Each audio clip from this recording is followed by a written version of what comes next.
ক্ষমতায় যায় ঘুমাতে পারবেন না, ঘরে ব্যবসা করতে পারবেন না, সুন্দরী মেয়েরা রাস্তা বের হতে পারবে না। বেয়াকুব, সচেতন হন জনগণ।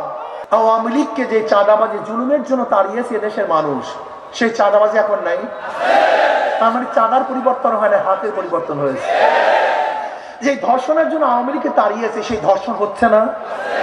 মানে ব্যক্তির পরিবর্তন হয়েছে, ধর্ষণের পরিবর্তন হয়নি। যে দখলদারির কারণে আওয়ামী লীগকে তাড়িয়েছি, সেই দখলদারি হয় না। ব্যক্তির পরিবর্তন হয়েছে, দখলদারি পরিবর্তন হ্যাঁ। এখন খুন হয় না। আপনি কি দেখছেন? মনে কিছু নেন না। বিএনপির মধ্যে এই পর্যন্ত যেই পরিমাণে খুন হয়েছে, আওয়ামী লীগের আমলে এতগুলি প্রকাশ্য খুন হয়েছে কিনা আমি জানি না। তার মানিটা কি? আরো খারাপের দিকে যাচ্ছে। হবে না ভাই?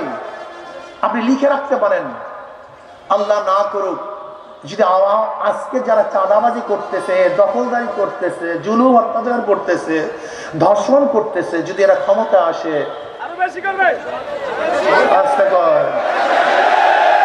পারবে না কমবে? তাহলে পারবে কেন হুজুর? কমতেও তা পারে না। পারবে কেন?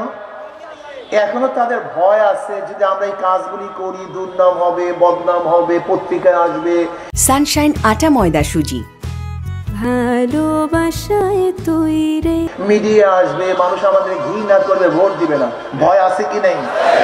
এই জন্য দেখবেন নেতারা বারবার খবরদার একটু অপেক্ষা করো, খবরদার একটু অপেক্ষা করো, চুপে চাপে চাঁদাবাজি করো, প্রকাশ্যে করিও না, একটু অপেক্ষা করো। বলে কি বলে না? শুধু ভয়। কি বলে? এই কয়টা দিন একটু পাও ধরো, ঠ্যাং ধরো, এই কয়টা দিন একটু পাও ধরো, ঠ্যাং ধরো।